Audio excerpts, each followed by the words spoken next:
At 5:30, July 25th, 2024, we will call to order the Deschutes Planning Commission meeting. First item of order is approval of minutes, July 11th. Do we have a motion to approve? Also move. A second? All righty. All in favor? Aye.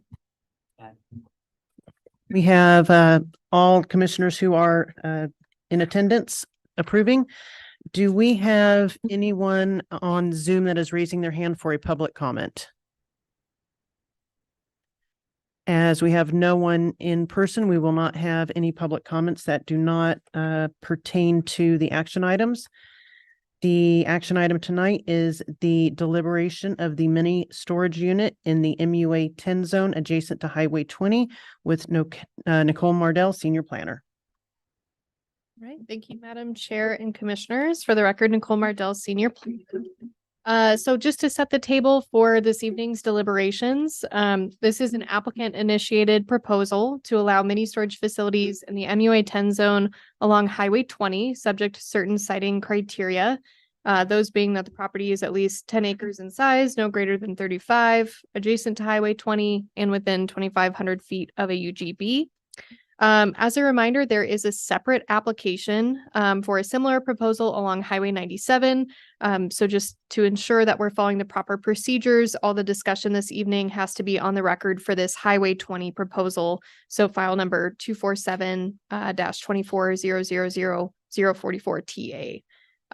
So just want to ensure that folks are keeping those two records separate. The Planning Commission held a public hearing on June 13th and kept the record open until June 20th.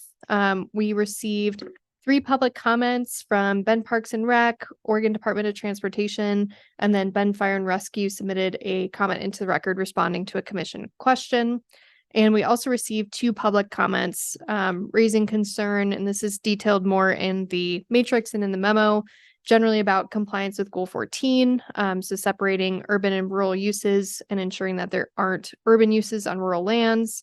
There was some concern about the Goal 5 EC analysis for the landscape management zone along Highway 20 and ensuring that the scenic view isn't disturbed by this new use.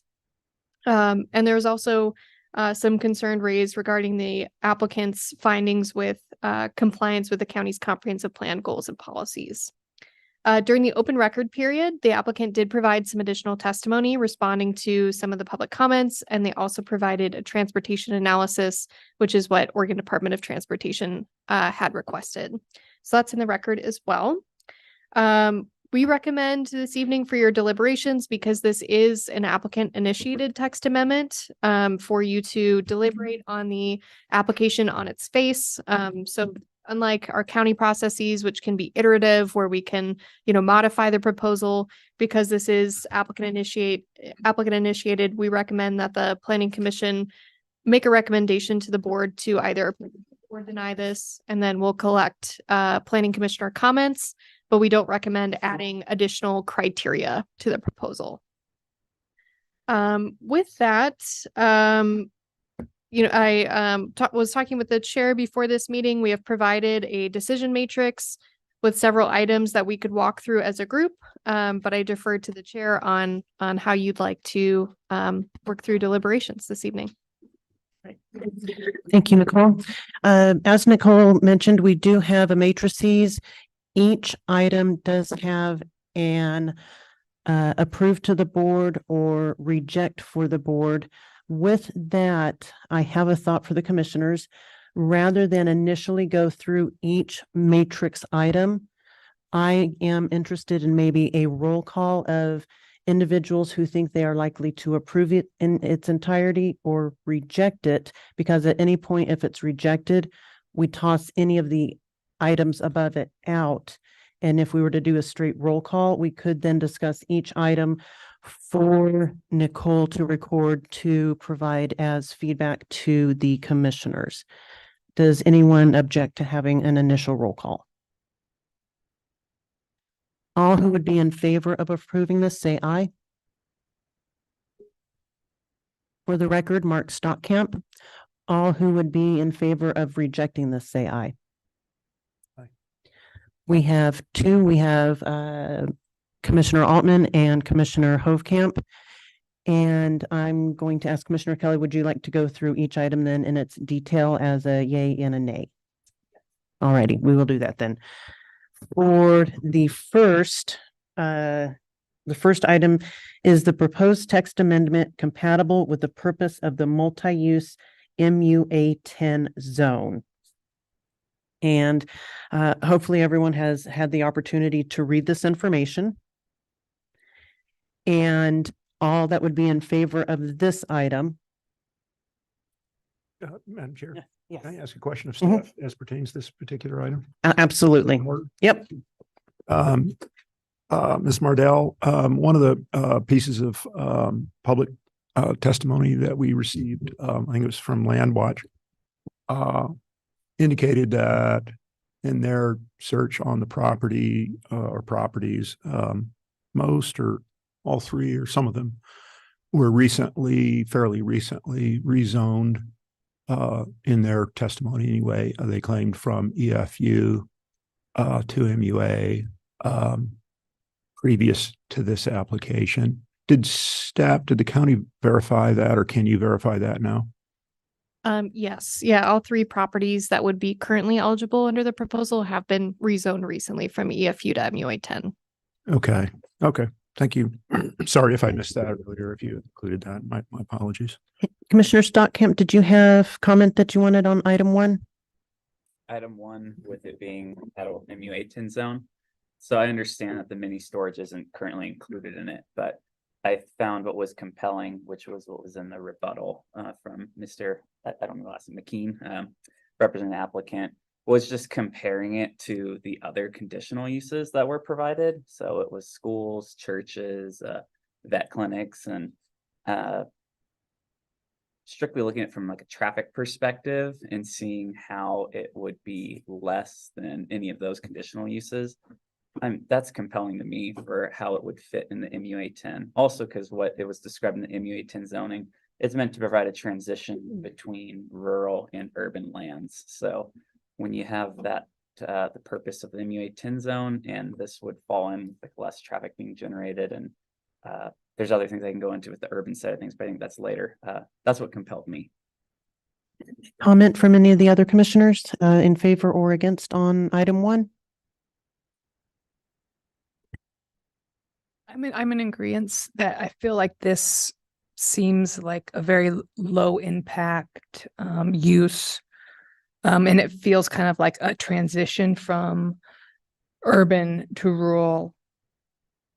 So to me, it feels like it's compatible.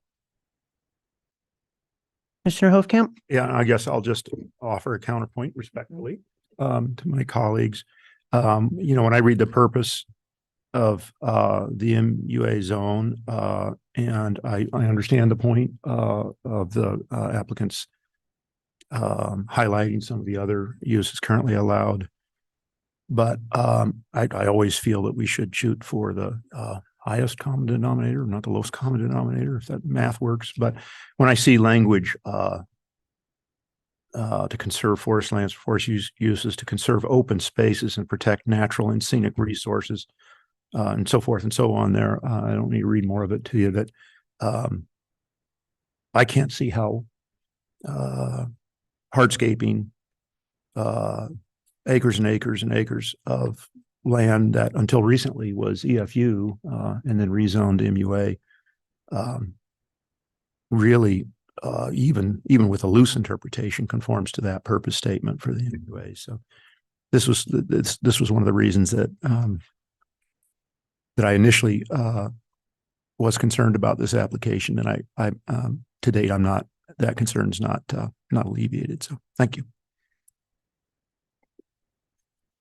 Commissioner Altman? Sure. I would agree with Commissioner Hovkamp's comments. I think that this is too commercial for the MUA 10 zone, and it doesn't provide for a natural or gradual progression to more rural lands. It seems just like a commercial operation on top of a semi-rural land. And I also agree with the point about building something like this out, you're going to, I would imagine, you're going to be paving a large area of it to make for a driveway, for aisleways. You're going to be putting buildings, commercial buildings on it. So it doesn't really match with the rural landscape, and it just increases it. It's a commercial use.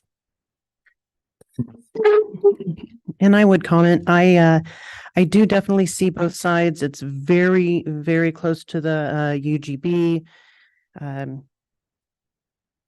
But I also feel it's a very sterile application of the zoning.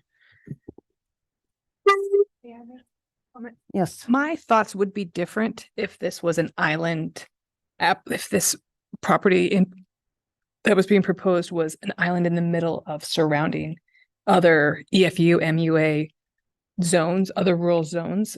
What has brought me to the point where I feel okay with it is that it's right there on the edge of city. It's so close that if one was driving, east, they wouldn't even notice that it was MUA, or that's where I feel like I was compelled to think, this is pretty light impact. And although I am, normally very opposed to putting development in rural, this doesn't bother me as much because of that. I had another comment. Absolutely. I think it was shared this week. It was City of Bend saying that they're interested in using that one-time UGB expansion that was created. I think it was by Governor Kotek. I can't recall what the House bill or the Senate bill number was, but I mean, if you look at, I think that's part of why this was within 2,500 feet of a UGB also, because they're keeping it close and they're intentionally doing it that way. But if you look at where the City of Bend's expanding, it's going east right now. You look at Stevens Ranch out there in southeast of town. You can't really go west. It's forest. You can't go south. It's more forest than like Lava Butte. Really, the direction of Bend, it primarily looks like it's going to the north and it's going to the east. So that's part of what was compelling to me also with both the amount of traffic and just where it seems like the trending growth pattern is for the UGB of Bend. So that was just another thought I wanted to throw in there. Absolutely. Any other comments? All right, I'll start with Commissioner Stockamp on item 1. How would you vote?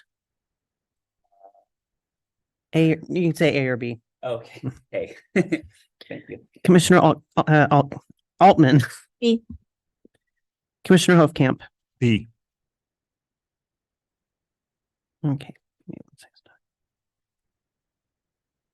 Commissioner Kelly. A. And for purpose of just getting a little more feedback, I would also vote A. So we are 3-2 to move forward with item 2. Does the application comply with goals and policies of the county's comprehensive plan? And I would ask for feedback from any commissioners after they've taken a moment to review.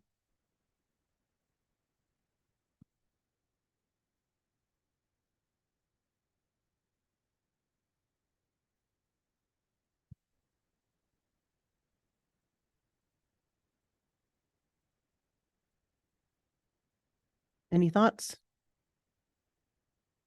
I also believe that this requirement has also not been met.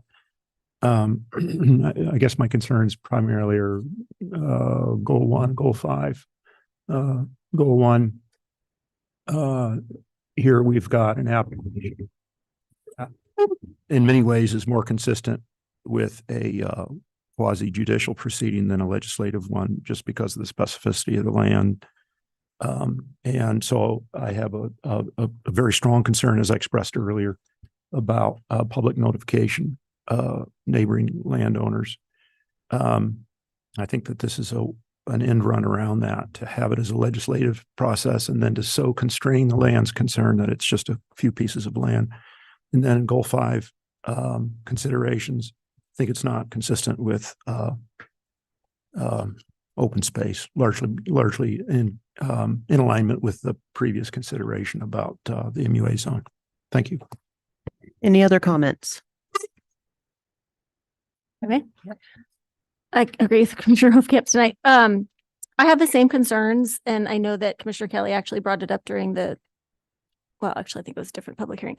But the lack of transparency to neighboring landowners about this process bothers me, that we have one applicant who has picked 3 privately owned properties for very specific development that only benefits their properties. And I think if I'm looking at the matrix, that actually goes along with the last number 6, state land use goal 2, to maintain a transparent land use planning process in which decisions are based on factual information. Well, I'm not saying this is not factual information, but I am dismayed by the lack of transparency, and I don't believe that it's a private landowner's, I don't know if responsibility is the right word, but to make piecemeal decisions for zoning within the county that only benefits them. If there's no other comments, I would ask for a vote of A or B from Commissioner Stockcamp.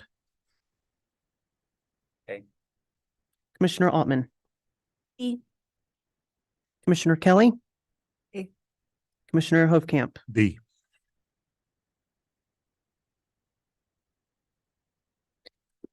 And this is where I would also agree with Commissioners Hofkamp and Altman, and I would vote B, as it does not afford neighboring properties the information. If it was a little broader application, I might think differently, but at this point, we have 3 that would recommend against moving forward for the county commissioners and 2 that would recommend moving forward. Would you like us to discuss the other items, or have we made it clear? Because right now we're 3-2-2-3. Yeah, I think it's Madam Chair, I think it's at the pleasure of the chair in the commission. If you think that it would be helpful for the board to have some context on the planning commission perspective on some of the other issue areas, we could go through that. We don't necessarily have to go one by one. You could provide more general feedback to us.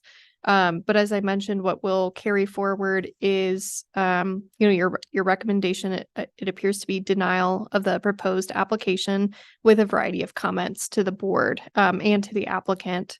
So up to you if you want to continue through the matrix or open it up for more general feedback. How do the commissioners feel?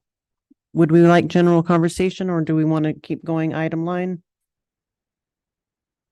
I could provide general thoughts, Yep. or we can go, I mean, I have some general thoughts that float in my brain. All right, let's hear them. I can Commissioner try Kelly. to bring them together in an eloquent way.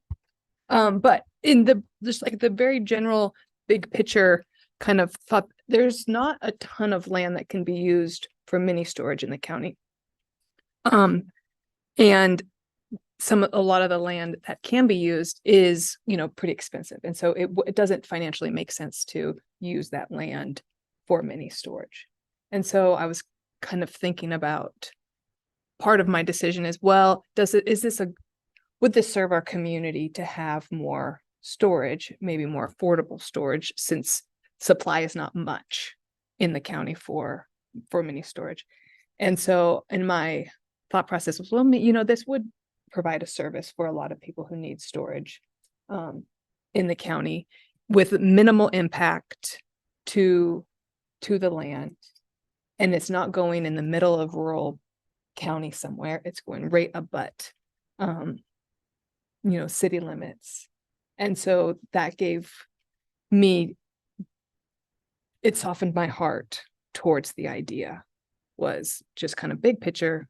Where should we put mini storage? Well, this seems to be the best solution for that. Any other feedback? I please. Yes. Madam Chair. Great comment. Respectful to that comment, though. In respect to that comment, any development proposal that is at least partly justified on land use costs and availability, and advocates for development at the extremity of the city or outside of the urban growth boundary, that's going to be a very common justification because the land's more available and it's cheaper. But it's based upon, and my understanding, again, respectfully, is it's based upon externalizing a lot of costs of infrastructure and services and housing. And the school district, Vanilla Pine School District, has for years and years and years, their pattern of development has been to buy pieces of land on the very, very periphery of the city because of availability and cost. And then that immediately drives leapfrog development around those schools. And this is the definition of sprawl, and it's always justified on availability and price. And again, I'm not diminishing the comments. I think they're good comments, but with infill and with finding those pieces of land and with making it work, there's delay and it's difficult and there's expenses and so forth. But that's the nature of containing sprawl, and in my view. So, thank you, Commissioner Altman. Thank you, Chair. I will again agree with Commissioner Hovkamp. Part of me reading the arguments that I found really not very compelling in favor of the applicant was their argument about people who live in the rural area storing their important papers and RVs and boats. Essentially, this is practically the UGB. So let's say practically in town. I don't see that if somebody lives in, let's say, Alfalfa, that they're going to move all of their important stuff essentially to town to store it when they then want to turn around and go out to Prineville Reservoir to go in their boat. Or that if there's a fire, that somebody's going to store their important papers in a commercial building when they live in the country. It just doesn't make sense to me that you're going to live out in the country and you're going to drive to town to get your stuff and then evacuate back out 20 to get out of Dodge. So I just didn't find that a very compelling argument. That I do believe that this would be the commercial, like I said before, the commercialization of this zone, and it would primarily be used by people in the city. So I don't really think that the argument that it would serve rural residents holds up. Commissioner Stockamp. Yeah, I found really both sides to be compelling, both the applicant and then the opposition, which was primarily Land Watch. I think there's a little bit of ambiguity between I was excited to talk about the next one, Goal 14, because that one there's a lot of back and forth thinking, because reading and what the applicant rebutted was that even there's that Luba case, but Luba never really determined if self-storage or the mini storage was an urban use or a rural use. That'd be more slam dunk if there was like actual verbiage in that. It's kind of open to interpretation then. Because again, it's that transition into the MUA-10s, the transition from the rural to urban, vice versa. And then I think what was also compelling to me, I don't know if it's the same for all counties or in the state of Oregon, but the fact that Deschutes County, we have the RI and RC zones. So and that's allowed there. So clearly that to me shows that mini storage is a rural use. However, they're in MUA-10 right now. So that was some interesting stuff there. And again, I found the traffic stuff really interesting on it, but yeah, it was fun discussing. Do the commissioners want to discuss any other items? Just as Mr. Stockamp did of Goal 14? If I can, I don't know how the chair is inclined, but I would recommend maybe that we don't necessarily go through the rest of the points. But I would like to just comment again, as I did in regards to the first item and the fourth item, Goal 5 compliance. To protect natural resources and conserve scenic and historic areas and open spaces. This does the opposite of that, and clearly is not meeting that requirement in my view. And that's all I'll offer. Thank you. So I would give my last comment. Again, I understand being so close to the UGB. I do find it fairly compatible. If you can have a kennel, there's a lot more commotion going on. Once a mini storage is filled, there's not a lot of noise, not a lot of traffic. My big concern is transparency for the neighborhood, for the folks around them. They will get blindsided when the first dozer comes in. So At this point, we have 3 that reject this application as a recommendation and 2 that recommend the board approve the application. Thank you very much, Madam Chair and Commissioners. So we'll bring forward this recommendation to the Board of County Commissioners when we initiate the secondary hearing process, and we'll share these comments with the applicant as well. So yeah, appreciate your time on deliberations this evening, and happy to provide an update on your other application you'll be reviewing during staff comments. And I'm happy to jump into that if you'd like. Absolutely. I think that was our only action item today. All right. Yeah, I can just kick us off, and we'll probably have more information as well as Peter. But just wanted to note that we're planning for deliberations for the Highway 97 proposal at your next meeting. So that's August 8th. We'll follow a similar format with the matrix, but welcome the approach that the planning. And you said deliberations August 8th? Yes. Okay. Yeah, welcome the approach you took tonight on that one as well. Yeah, and also just wanted to note the Board of County Commissioners, as I mentioned in past meetings, began their deliberations on the content of the comprehensive plan. So on Monday, we discussed Chapter 3, and on Wednesday, for about an hour, we got through half of Chapter 5, Natural Resources. So that's the videos are available on our page if you'd like to tune into those. But I'd say for the most part, again, very appreciative of your work on the project and the process. And the board has primarily been discussing some of the items that came up in public comments, and I would say more so, tweaking language. I haven't so far seen any major changes or removal of significant portions of the document. Can I ask you, Nicole? Can I ask Nicole a question about that? Thank you for that update. I know that it's still ongoing and more of the heavy lift. Can I ask you, please, Nicole, how do the commissioners receive planning commission recommendations in regards to each point of the comp plan update? Yeah, that's a great question. So following the planning commission process, we updated the document. So it's the March 15th, 2024 version. That's what they've been working on and reviewing. We have a full list, kind of a separate appendix that shows specifically the items that were changed in the comprehensive plan. And we've provided context on a few areas. Like I believe there was a comment about a policy change that was related to small scale sustainable projects in the farm zone. So we provided some context on the planning commission discussion on that item. So yeah, where we can, we're just trying to kind of color in the picture of the planning commission process for the board. Fair enough. Thank you. Thank you, Chair. Your planning manager, Will Groves. I wanted to update you in 2 things. One has to do with the Senate Bill 80 draft state wildfire hazard mapping rules. I'm for your August 8th meeting, I'm out. But we're looking to see if Kyle Collins would be available to give you a fuller presentation on that. I'm just going to give you some general updates, and for the good of the order, let you know kind of where we're at. So of course, those draft hazard maps were released to the public on the 18th, and that started a 1-month comment period. So that's a time where any member of the public can provide comments to the Oregon Department of Forestry on that mapping effort. There's a couple other things that are going on simultaneously with that. Deschutes County had been given a preview copy associated with that. We got to see it a little bit early and provide some comments, and we did.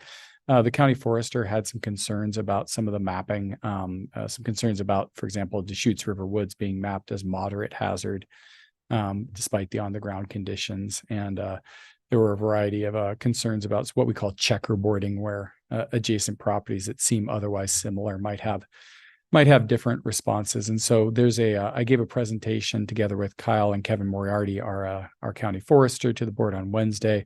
That's available for you to view, and there's a memo supporting that with a lot of links into the documents that describe that. The anticipation is that we have a 1-month comment period there. And then we're also anticipating another governmental engagement opportunity. So through the Oregon Association of Counties, There'll be another opportunity for the Board of County Commissioners to engage with the Department of Forestry on these maps. Anticipation is that, sometime, this year, likely in October, final maps will be released. There are draft rulemaking proposals going on right now to which the public can comment. Those draft rulemaking proposals talk a little bit how these maps plug into other systems. The proposals include increasing the time after which the maps are formally released that an appeal can occur to 60 days, which I think is real helpful.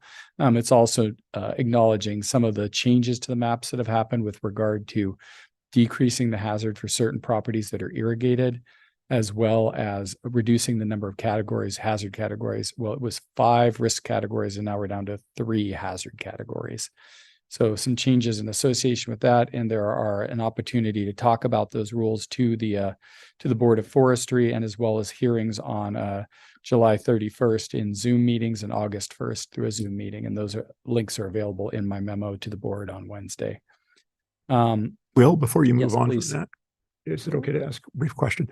I'm just curious, your take, and if you don't have one, that's fine, on the specific stipulation that the mapping cannot be used in setting insurance rates. I read that. I think that was in the last iteration of the mapping, and it's still present in this iteration.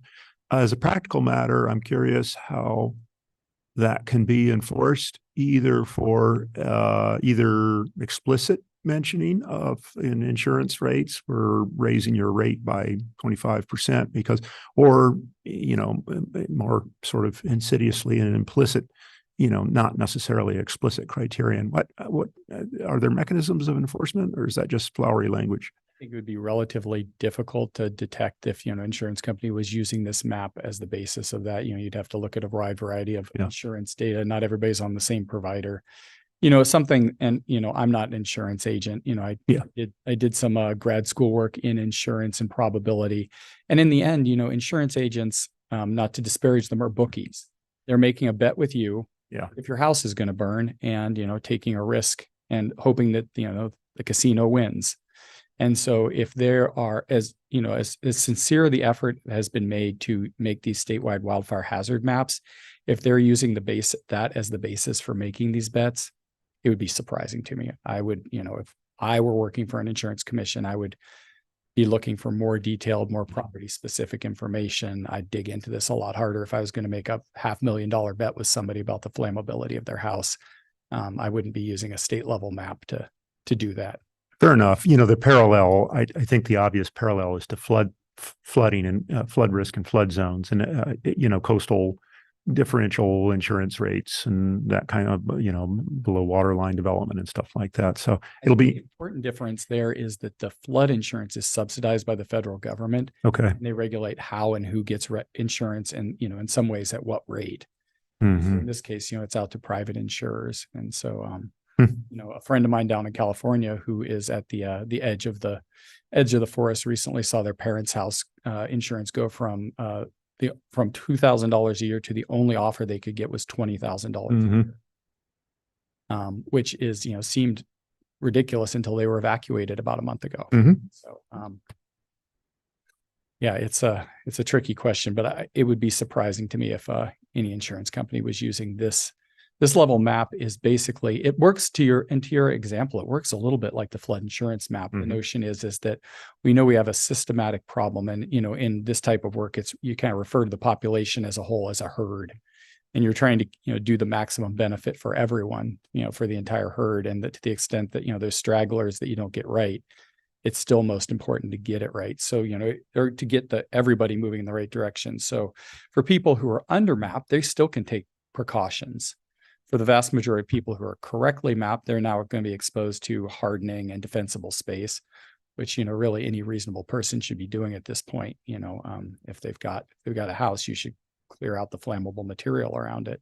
And this will bring both, funding and resources to try and encourage that type of behavior. For people who are over mapped, they, just like in the flood insurance system, have an appeal process to exit from that overmap. Mhm. So I think it's a good parallel. It's not perfect. I think there's lots of reasons to have asked, at least the county forester believes there's reason to have asked more for the map. But, overwhelmingly, I think the the population as a whole in terms of the risk of loss and of both property and life, would benefit from this.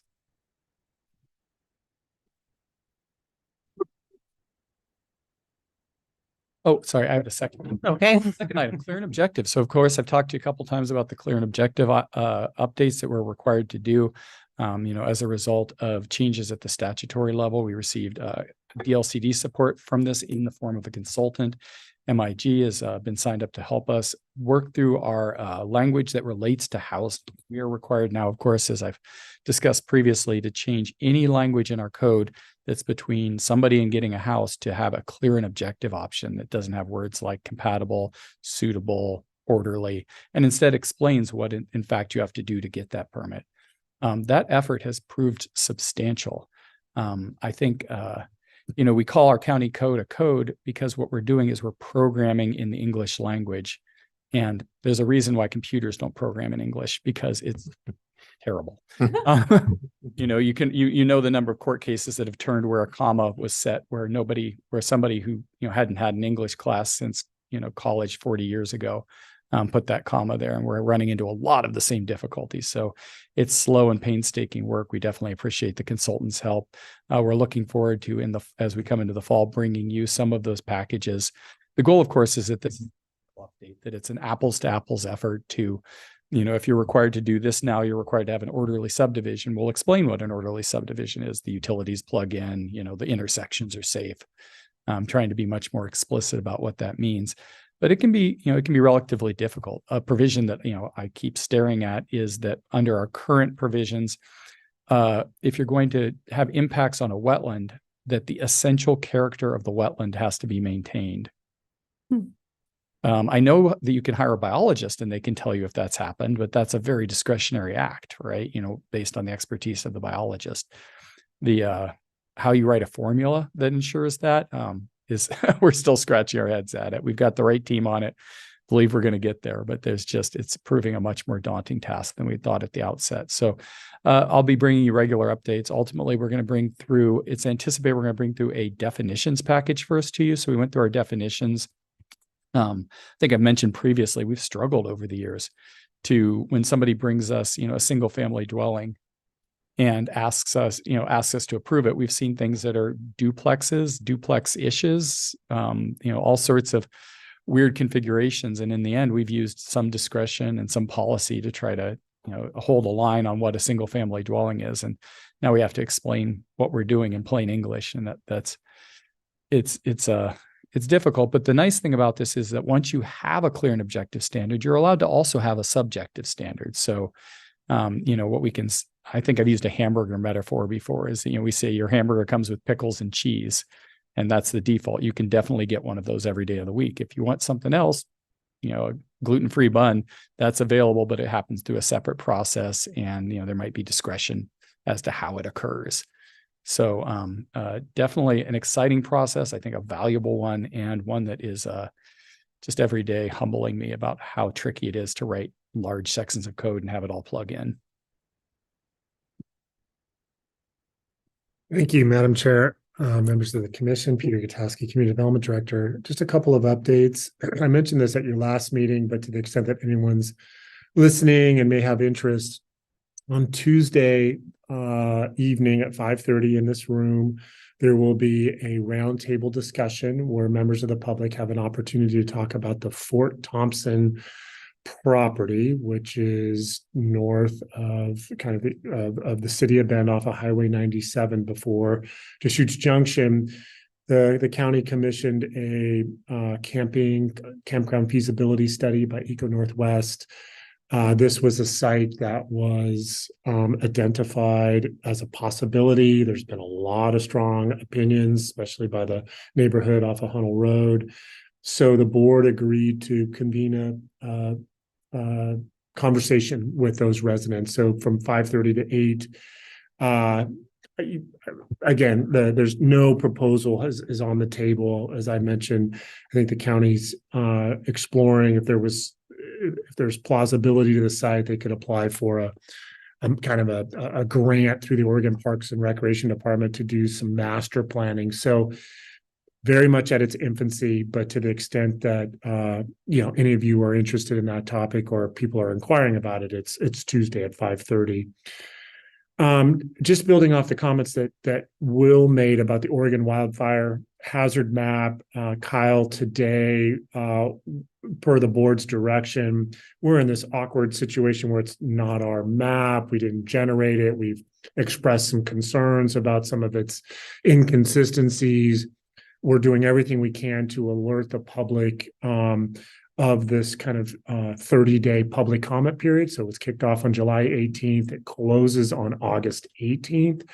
There's no mailings that are going out. So you may have colleagues or neighbors or, who are asking about it. You could let them know that that comment period is still open and can be expressed through the Oregon Department of Forestry. We are doing a press release, essentially communicating that very message that will get out into the community and direct inquiries to the Oregon Department of Forestry. So just letting you know of that commitment to do what we can to. So much of our county is high hazard in a wildland urban interface. So we want to do what we can to allow people to comment. There's going to be other iterations. The Department of Forestry will take comments that they receive. They will make another iteration. That version is shared to county commissioners at the district-wide level through the Association of Oregon Counties. And then they will finalize the map. And when they finalize it, they will then send notice to all property owners that are high hazard and in the wildland urban interface to allow them to formally respond. So a couple more iterations, but it looks like this map's going to get acknowledged sometime this fall. So we'll keep you posted. On Monday, no decision was made, but I think everyone's aware of the Supreme Court's decision on the Grants Pass case concerning houselessness. Our legal counsel, Dave Doyle, provided the board with just an overview of that decision. Obviously, we have encampments, in Deschutes County on county-owned land, on City of Bend-owned land, of course, on federal property. It's a very divisive topic. Just today, California Governor Gavin Newsom directed his agencies to coordinate with local governments to remove encampments. So at this point, the board is just getting information about this recent federal Supreme Court decision. Undoubtedly, this conversation will continue. I wanted to let you know that, I'll just transition. There is a joint Bend City Council Board of County Commissioners meeting, just to keep you abreast of that. That's scheduled for September 5th. And one of the items is on houselessness on Juniper Ridge, China Hat, and east of Redmond. So obviously that's just 6-7 weeks away. So to the extent that the county takes a formal position with due notice and processes in place that address houselessness, we'll certainly let you know of that decision. But to underscore, no decision's been made yet, but clearly there are the state to the south of us is at the gubernatorial level is expressing some strong directive about no longer accepting homeless encampments permanently. The other items that I thought you would be interested in on the September 5th agenda, one is talking about both Bend's growth management plan and urban reserves. Urban reserves is within our jurisdiction, so Will's team, I think, will have an opportunity to at least collaborate on a joint response, but certainly there's some coordination responsibilities. Nothing is on the table for urban reserves at this time, but I wouldn't be surprised in, over the next 5-6 years that it does become more prominent to establish a a 30-year designation of where Bend can grow once they finish an urban growth boundary project, which is, as I understand, is still very much in its infancy. The county landfill siting process is also being discussed. So I think this has gotten a lot of press, but just worth mentioning, this happened on July 10th. The Board of County Commissioners gave support for selecting the Moon Pit site. So that's next to the Badlands, with some conditions though, to begin negotiating with Hooker Creek, I believe is the owner of that or of property, securing the necessary permits. Water rights were a prominent topic there. Hooker Creek has some water rights, and I think that's something that was certainly communicated as an important asset that the county obtained, just given all the conversations in our basin about groundwater allocation and water availability. Of course, mitigation on recreation as it pertains to the Badlands and wildlife is also going to be very, very important. So more than anything, I think the message is that there's been direction given to the solid waste department to begin doing their due diligence. Nothing's been finalized yet, but it certainly seems like obviously that's some tremendous momentum if all of those circumstances or issues can be collectively resolved by both parties. So those were my updates, Madam Chair. Thank you. Commissioner Stockamp, any closing remarks? It's one question for Peter. What's the format of that roundtable? The one about the Fort Thompson? I was just kind of curious. Like, it's like a public hearing. It's like 3 minutes. I'm just curious what that's going to be. Yeah, it's a really good question, Commissioner. My understanding is you have not directly, you've probably seen it as when you participated in planning commission meetings, but I think it's going to be somewhat similar to like joint work sessions with planning commissioners and the board. I think they're going to bring the tables out. Mm-hmm. I don't know if the board's going to sit at the dais, but I think their intention is to bring groups of up to 10 people to come to the table and have about 10 minutes to engage the Board of County Commissioners with their comments, with their questions, to allow for a dialogue. Eco Northwest, which is the consultant that produced the feasibility study, they're not getting paid for this, as I understand it, but they're going to be available to potentially provide context of what the feasibility study revealed and theoretically answer questions that could come up. But they're trying to take away what you would typically see in a hearings process with the theater seating and the tables, where Will and Nicole are currently sitting, and try to deconstruct that to allow for an environment that allows for more seamless communication. So I think waves of up to 10 for 10 minutes at a time for approximately 2.5 hours. So yeah, it's going to be, I think there'll be I'm sure some strong opinions will be expressed. But nonetheless, I think the board wants to hear from the community to better understand this opportunity to the extent that, it seems plausible or not. Will it be on Zoom? It will be on Zoom. So to the extent that it'll be recorded, so you don't have to watch it in real time, but it is a noticed public meeting. So it will be recorded, and to the extent I presume that someone wants to participate virtually, they would be given the opportunity to do so. But it is not a public hearing. There's no proposal. It's just to have dialogue. So it's a relatively unique experience, I think, to have that kind of informal, structured dialogue with the board on obviously a very poignant topic. Cool. Sounds like a good interactive process. So that's it for me. Commissioner Ottman, No comments. Commissioner Hofkamp, Nothing here. Thank you. and Commissioner Kelly. All righty.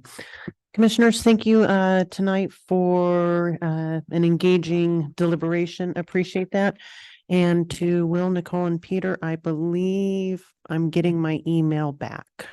So I will be back on board and let you folks know. So thank you. And at 6:20, we will call this meeting adjourned.